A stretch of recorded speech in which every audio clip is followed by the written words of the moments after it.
Hello दोस्तों, early financial आजादी में आपका बहुत बहुत स्वागत है। संवर्धना मदरसन का फाइनल बिजनेस रिव्यू इस वीडियो में हम डिटेल में करने वाले हैं। इनफैक्ट बहुत सारे क्वार्टर फोर और फाइनल रिजल्ट्स आए हैं, डिविडेंड्स आया है बहुत सारी कंपनियों का, और उन सब का अगले कुछ दिनों में आपको एनालिसिस देखने को मिलेगा। तो सब्सक्राइब जरूर करके रखिएगा अर्ली फाइनेंशियल आजादी। तो देखिए, जब फाइनल रिजल्ट्स आए हैं संवर्धना मदरसन के, जहां पर हमको ग्रोथ देखने को मिला है, अगर ये 12 महीनों का अगर हम परफॉर्मेंस देखते हैं, रेवेन्यू या जो कमाई है 23% बढ़ी है। प्रॉफिट्स की जब हम बात कर रहे हैं 193% यहां प्रॉफिट बढ़ा है। लगभग 1500 करोड़ को ये प्रॉफिट टच कर रहा है। अब यहां पर ग्रोथ के नंबर्स को देख सकते हैं, जहां पर क्वार्टरली रेवेन्यू, इसका मतलब क्या है, ये जनवरी से मार्च का किस हिसाब से रेवेन्यू रहा है। आप देखिए 22,477 करोड़ का रेवेन्यू रहा है, जो अपने में हाईएस्ट है। उससे पहले जो क्वार्टर 3 का रेवेन्यू था वो भी हाईएस्ट था। तो पिछले 4 क्वार्टर्स के रेवेन्यू अपने में हाईएस्ट रेवेन्यू बढ़ रहा है। तो कंपनी की कमाई बहुत ही अच्छी यहां पर हमको देखने को मिली है।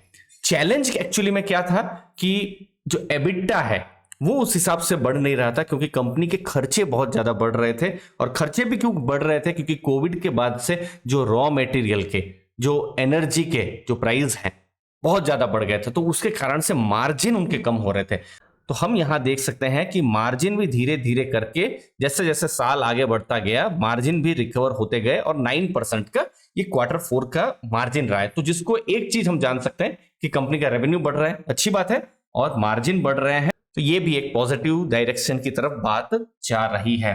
अगली चीज है, जब हम संवर्धना मदरसन की बात कर रहे हैं, थोड़ा सा अगर कोई कंसर्न रहता है वो होता है नेट डेट का। बहुत ज्यादा डेट है कंपनी की। जब हम बात करेंगे नेट डेट टू एबिटा, अगर आप देखेंगे ये जून के समय में 2.1 के आसपास में था, जो अभी इनफैक्ट जैसे जैसे क्वार्टर आगे बढ़ा है वो आप देख सकते हैं फाइनल ये 1.4 रहा है। 1.4 डेट टू एबिटा, मतलब कंपनी की अगर हम कमाई कहेंगे 1 रुपए की है, तो 1.4 का उनके ऊपर डेट है, जो कि थोड़ा सा ज्यादा है। अब नेट डेट टू इक्विटी भी आपके सामने मैं कंपेयर कर लेता हूं, ये आप देख सकते हैं 0.61 की है। ठीक है, नेट डेट टू इक्विटी है दोस्तों, और ये नेट डेट टू एबिटा है। तो उसको हमको भी, डिफरेंस को भी समझना है। यहां पर जो कमाई है, इंटरेस्ट, टैक्स, डेप्रिसिएशन, एमोर्टाइजेशन के पहले से जो कंपनी ने कमाया है और उस पर क्या डेट है, उसको हम यहां पर कंपेयर कर रहे हैं। अब ऑटो एंसिलरी कंपनी मदरसन जो है, संवर्धना मदरसन, उनका जो सबसे बड़ा अगर कोई चीज फाइनेंशियल ईयर 23 में हुआ है वो रहा है इलेक्ट्रिक व्हीकल में शेयर, जो आप देख सकते हैं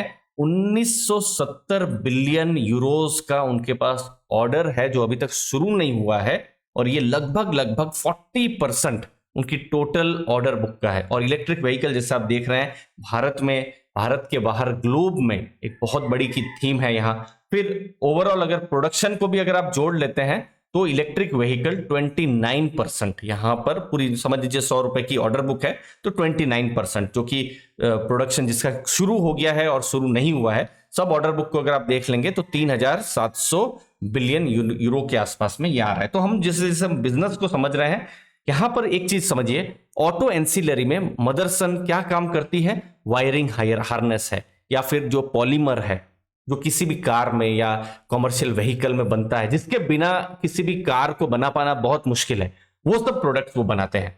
जैसे आप यहां देख सकते हैं, सबसे इंपॉर्टेंट ट्रेंड यहां रहा है पिछले कुछ सालों में, खासकर कोविड के बाद से, क्योंकि वो एक बहुत बड़ा डिसरप्शन वाला समय था, बहुत बड़ी तकलीफ वाला उस समय जो था, सबको हुआ है तकलीफ, और इनके बिजनेस को सबसे ज्यादा इंपैक्ट पड़ा है। जैसे आप देख सकते हैं, अभी भी यूरोप, नॉर्थ अमेरिका में जिस तरीके से गाड़ियां बन रही हैं, वो कोविड लेवल से अभी भी नीचे बन रही है।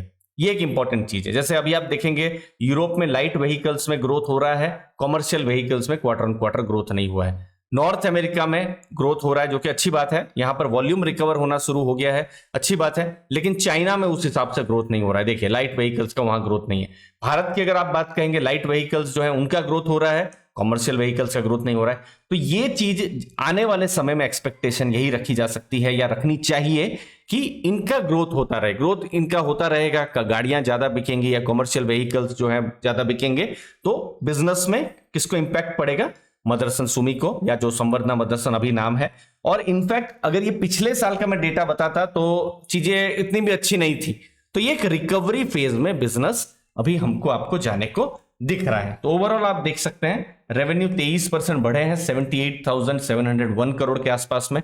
प्रॉफिट अगर आप देखेंगे 1496 करोड़, जो कि लगभग 200 करोड़ के आसपास में प्रॉफिट बढ़ रहा है। और सबसे इंपॉर्टेंट चीज अगर पूरे साल के जो रिजल्ट में रही है वो है एबिटा का मार्जिन को बढ़ना, जो कि 7.5% से 8% यहां पर देखने को मिल रहा है दोस्तों। अब फाइनल कुछ आपको मैं डेटा बता देता हूं। अभी अगर आप शेयर प्राइस देखेंगे, एक शेयर की कीमत 80 रुपए के आसपास है, और जितने भी शेयर्स हैं सबकी अगर हम कीमत देखें तो 53,000 करोड़ के आसपास में है, जो कि मैं ये कह सकता हूं कि मिड कैप और लार्ज कैप कंपनी के बिल्कुल ये बीच में आती है। अभी फिलहाल ये एक लार्ज कैप कंपनी का मार्केट कैप को जो है संवर्धना मदरसन का अभी मार्केट कैप यहां आप देख सकते हैं। जैसे डेट टू इक्विटी हमेशा इनका ज्यादा ही रहा है, अब यहां पर उन्होंने कुछ नई नई कंपनियों को एक्वायर किया है और साथ में उनका भारत में भी ग्रोथ का प्लान है, तो ये डेट जो है अगले कुछ दिनों में बढ़ सकता है।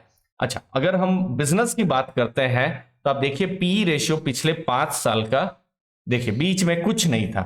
और ये कौन सा समय था, देखिए 2020 का समय था। मतलब क्या था, कंपनी ने उस समय में लॉस किया था, और वो लॉस इसीलिए हुआ था क्योंकि कोविड था, पूरी दुनिया में उसका इंपैक्ट हुआ था। और उसके बाद से रॉ मटेरियल के प्राइसेस बहुत ज्यादा बढ़ गए थे, बिजली के प्राइस बहुत ज्यादा बढ़ गए थे, तो उसके कारण से मार्जिन में इंपैक्ट आना शुरू हुआ। तो अभी ये कौन सा बिजनेस है जहां पर एक्सपेक्टेशन क्या की जा सकती है कि टर्न अराउंड होगा।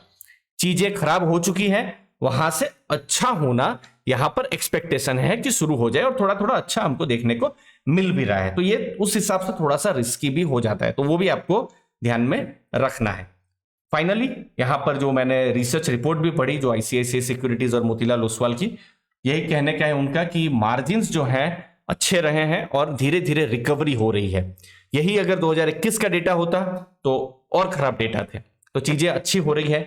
एस्टिमेट्स को जो रिजल्ट्स हैं, जो भी ब्रोकरेज ने एस्टिमेट्स किए थे, जैसे मोतीलाल ने किए थे, तो उसके हिसाब से अच्छे आए हैं। एनर्जी प्राइस जो है, जिसके बारे में मैंने बहुत डिस्कस किया, वो अभी धीरे धीरे डिक्लाइन करना शुरू हुए हैं। वो अगर नीचे जाएंगे तो क्या होगा, उनका जो खर्चा है वो कम होगा, मार्जिन अच्छे हो सकते हैं। लेकिन एक चीज जो आईसीआईसीआई सिक्योरिटीज ने ये भी कही है कि केपेक्स ज्यादा होगा। जैसे 2200 करोड़ का उन्होंने केपेक्स किया है। केपेक्स का मतलब क्या है कि उन्होंने बिजनेस में पैसा लगाया है, जो कि अच्छी बात है, लेकिन वो होने से कंपनी के डेट थोड़े से बढ़ सकते हैं। और फाइनेंशियल ईयर 24 जो अभी चल रहा है, ये 3000 करोड़ तक हो सकता है। यहां पर भारत में ही वो 6 प्लांट में इन्वेस्टमेंट करने वाले हैं, भारत में ही उनका ग्रोथ के बहुत ज्यादा एग्रेसिव प्लान है। बाकी इलेक्ट्रिक व्हीकल एक लॉन्ग टर्म की थीम है। यहाँ पर कुछ ही कंपनियां हैं ऑटो एंसिलरी में, और उसमें से मदरसन सुमी है, जिनको हमने देखा कि ऑर्डर्स जो हैं मिल रहे हैं, जो कि एक पॉजिटिव चीज है। अगर उन्होंने जो फेयर वैल्यू जो बिजनेस के हिसाब से जो बाहर की है, जैसे मोतीलाल ओसवाल ने 100 की और आईसीआईसीआई सिक्योरिटीज ने 95 की। अगेन ये टारगेट आएंगे नहीं आएंगे वो इंपॉर्टेंट नहीं है, उन्होंने अपनी रिसर्च से इन टारगेट्स को वो लाए हैं। आगे वाला समय ही बताएगा कि बिजनेस किस हिसाब से चल रहा है, और क्या जिस हिसाब से ब्रोकरेज उम्मीद कर रहे हैं बिजनेस के ग्रोथ की, वैसा हो पा रहा है या नहीं, अगले क्वार्टर में हमको पता चलेगा। बट फिलहाल ये जो साल आया का जो रिजल्ट आया है वो एक सेटिस्फैक्टरी रिजल्ट हमको आपको देखने को मिल सकता है संवर्धना मदरसन की तरफ से, जहां पर टर्न अराउंड धीरे धीरे हो रहा है, लेकिन साथ साथ कुछ चैलेंजेस भी है। धन्यवाद दोस्तों।